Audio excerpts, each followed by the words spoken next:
अस्सलामुअलैकुम वरहमतुल्लाहि वबरकातुहू। दोस्तों, welcome back to boutique of Shaista. उम्मीद है कि आप सब खैरियत से होंगे। अल्हम्दुलिल्लाह मैं भी बिल्कुल ठीक हूँ। आज मैं आप लोगों के साथ शेयर कर रही हूँ इस ट्राउज़र डिज़ाइन की स्टिचिंग। इसकी स्टिचिंग करना बहुत ही आसान है और देखने में भी बहुत ही सिंपल है, लेकिन ये आपकी ड्रेस को बहुत ही खूबसूरत और अट्रैक्टिव लुक देता है। आप इसे स्लीव्स में भी बना सकते हैं। चलिए जी, करते हैं वीडियो को स्टार्ट।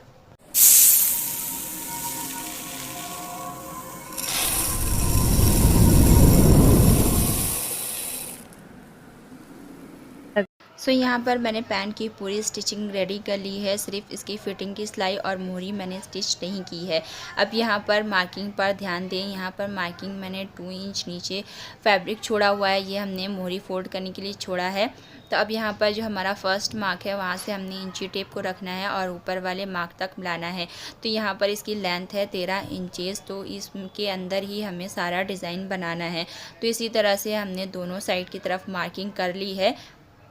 अब यहाँ पर हमें तिरछे शेप के निशान लगाने हैं। तो हम स्टार्टिंग कैसे करेंगे, हमने फ़र्स्ट निशान जो है इस तरह से 5 इंचज़ की लेंथ में लगाना है। नीचे की साइड की तरफ से आप लगाएंगे स्टार्ट करना। तो इस तरह से हमने निशान लगाया। उसके बाद स्केल को इस तरह से तिरछा रखते हुए एक लाइन ड्रॉ कर लेंगे। तो अब इसी लाइन के अकॉर्डिंग ही हमने 3.5 इंचज़ पे निशान लगाना है और सारी लाइंस ड्रॉ करनी है इसी तरह से। तो सबसे पहले आपने क्या करना है, सबसे पहले एक लाइन ड्रॉ करनी है, उसके अकॉर्डिंग ही आपने सारी लाइंस को ड्रॉ कर लेना है। तो फर्स्ट लाइन आपने स्टार्टिंग से ही स्टार्ट करनी है, इससे आपको इजी होगा सारी लाइंस बनाने में। तो यहाँ पर मैंने 3.5 इंचज़ की चौड़ाई ली है। तो ये नॉर्मल बहुत ही परफेक्ट साइज़ है बॉक्स का जो रेडी होके आएगा। अब यहाँ पर जो हम फर्स्ट लाइन लगाएंगे सेकंड वाली तिरछी लाइनिंग की, तो जहाँ से देखिए हमारा निशान स्टार्ट हो रहा था, हमारी लाइन एंड हो रही थी, नीचे की साइड की तरफ आ रही थी, वहाँ से हमने स्टार्ट करते हुए लाइन को फर्स्ट लाइन को ड्रॉ किया। उसके अकॉर्डिंग ही सारी 3.5 इंच की चौड़ाई पे हमने सारी लाइंस को ड्रॉ कर लेना है। तो कुछ इस तरह से हमारा ये डिज़ाइन बनकर रेडी होगा। ऊपर वाली जो हमारी लेंथ की लाइन है जो कि हमने 13 इंचज़ पे लगाई है, वो बहुत ही मेन पार्ट है इस डिज़ाइन का। ये आपको बताता है कि आपने डिज़ाइन कहाँ पर एंड करना है। तो इस निशान को लगाना मत भूलिएगा। तो अब यहाँ पर हमने जिस तरह से लाइनिंग बनाई है, उन्हीं लाइनिंग को इस तरह से दोनों साइड की तरफ से पकड़ते हुए ग्रीस लाइन बना लेनी है। ग्रीस लाइन बनाने से आपका डिज़ाइन कम टाइम में और बहुत ही फिनिशिंग के साथ रेडी होता है। अगर आप फ्यूज़ पेपर का यूज़ करना चाहते हैं तो वो भी कर सकते हैं। बाकी अगर आप बिगनर्स हैं तो करें, वरना तो ऐसे ही बना सकते हैं। तो अब यहाँ पर एक साइड की तरफ तिरछी जो हमारी लाइंस थी, हमने उस पर सारी लाइन ग्रीस लाइन बना ली हैं। अब यहाँ पर जो हमारा मेन लाइनिंग थी जो हम 13.5 इंचज़ पे लगाई थी, यानी कि 13 इंच पे, इसे इस तरह से हम ग्रीस लाइन बना लेंगे। तो इस तरह से हमारी फ्रंट साइड की तरफ भी ये लाइन बनकर आ जाएगी। अब यहाँ पर आप चाहें तो पूरे में एक चौक से लाइन बना सकते हैं। इससे आपको अंदाज़ा रहेगा कि आपने जो डिज़ाइनिंग की सिलाई है वो कहाँ पर एंड करनी है, या तो फिर जहाँ पर हमारी पिंटेक्स की लाइन एंड हो रही है वहाँ पर ही आप थोड़ा थोड़ा मार्क कर लें। तो इससे आपको अंदाज़ा रहेगा सिलाई करते वक्त। लेकिन मार्क ज़रूर करें, ये बहुत इंपॉर्टेंट पार्ट है सिलाई करते वक्त आपको, वरना कन्फ्यूज़न होगी। तो अब यहाँ पर देखिए इस तरह से मैंने मार्क कर लिए हैं। अब इन्हें स्टिच कैसे करना है वो मैं आपको बताती हूँ। यहाँ पर हमारा जो किनारे का सबसे पहला पिंटेक्स होगा उसे हम पहले स्टिच करेंगे। उसके अकॉर्डिंग ही सारे हम सीधे स्टिच करते चले जाएंगे। तो अब यहाँ पर हमें सिंपली सीधी सिलाई लगा लेनी, जितना भी बड़ा या छोटा हमारा पिंटेक्स हो। इस तरह से आप देखें हमारा फर्स्ट पिंटेक्स रेडी है। अब यहाँ पर हम दूसरा पिंटेक्स इस तरह से पकड़ेंगे और नीचे की साइड की तरफ से पूरा सीधा करते हुए सिंपली सीधा स्टिच करेंगे। फैब्रिक को बिल्कुल नहीं खींचेंगे, एकदम स्मूथली स्टिच करेंगे, क्योंकि हमारे फैब्रिक और ये में हम पिंटेक्स डाल रहे हैं तो ये झोल हो सकता है या फिर गोल भी आ सकता है। इसलिए अगर आप बकरम लगाना चाहती हैं तो लगा सकते हैं। तो अब यहाँ पर हमारे सारे पिंटेक्स बनकर रेडी हैं। अब मैंने इस तरह से देखिए नीचे की साइड की तरफ रुक करते हुए इन्हें आयरन से सेट कर लिया है। आपने आयरन से सेट करना इम्पॉर्टेंट है, क्योंकि इस तरह से सेट हो जाएगा तो अपनी जगह बना रहेगा और कपड़े में झोल भी नहीं होगा। क्योंकि जब हम पिंटेक्स डालते हैं तो थोड़ा सा कपड़ा झोल करता है, तो आयरन करने से फिनिशिंग आ जाती है।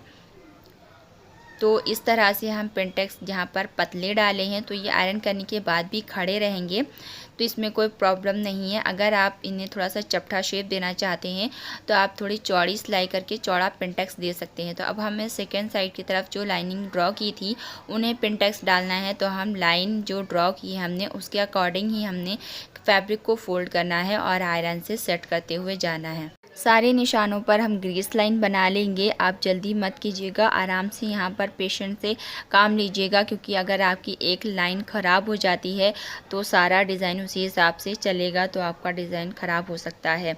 तो अब यहाँ पर देखें कि हमने जो ग्रीस लाइन बना ली है उनका किस तरह से लुक या डिज़ाइन क्रिएट होकर आ रहा है। तो अब देखें जो हमारा सेंटर में इस तरह से लाइन आ रही है पिनटेक्स, तो उसको हम कॉर्नर से इस तरह से पकड़ेंगे जहाँ से हमारा एंड हो रहा है, और नीचे की साइड की तरफ हमारी दूसरी लाइन रेडी आएगी नीचे की साइड की तरफ, तो वो इस तरह से वी शेप बन जाएगा। तो अब हमें इसे स्टिच करना है। तो देखिए सबसे पहला पिनटेक्स मैंने पकड़ा है साइड वाली साइड से, तो यहाँ पर हम जो पिनटेक्स में सिलाई लगा चुके हैं पहले हमें उसी पिनटेक्स को पकड़ना है जहाँ से हमारी सिलाई एंड हुई है उसके 1 इंच पीछे हमने सुई को लगाना है, और सिलाई को जहाँ पर हमारी सिलाई एंड हो रही है वहाँ पर एंड करके सुई को कपड़े में ही फंसाए रखना है। और हमने जो पिनटेक्स है हमारा दूसरी साइड की तरफ रुख कर रहा है उस पिनटेक्स को हमने पकड़ना है और कपड़े को सीधा कर लेना है।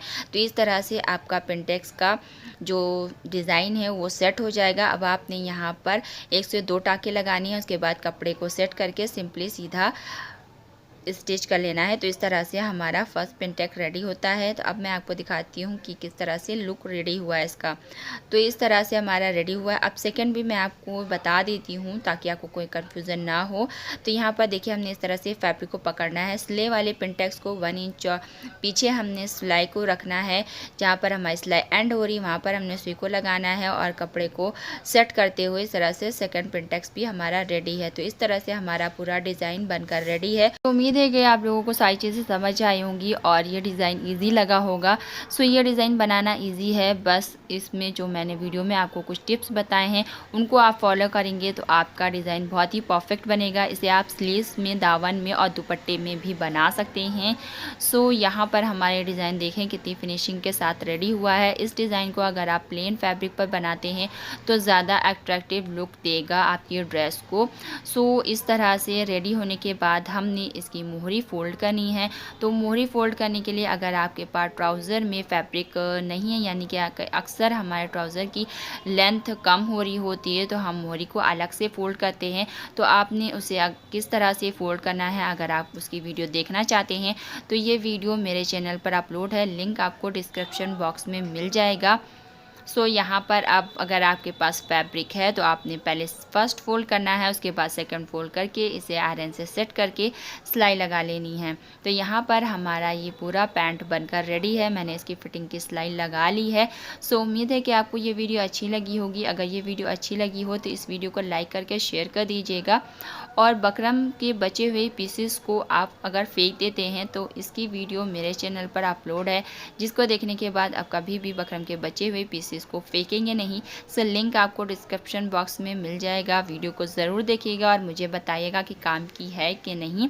सो उम्मीद है कि आपको ये डिज़ाइन की सारी डिटेल्स समझ आई होंगी। अगर समझ आई हैं तो वीडियो को लाइक कर दीजिए, चैनल पर नए हैं तो चैनल को सब्सक्राइब कर दीजिए। आगे आने वाली वीडियोस को देखने के लिए बेल आइकन को ऑल कर दीजिए। फिर मिलेंगे इंशाल्लाह नेक्स्ट वीडियो के साथ, तब तक के लिए अल्लाह हाफिज़।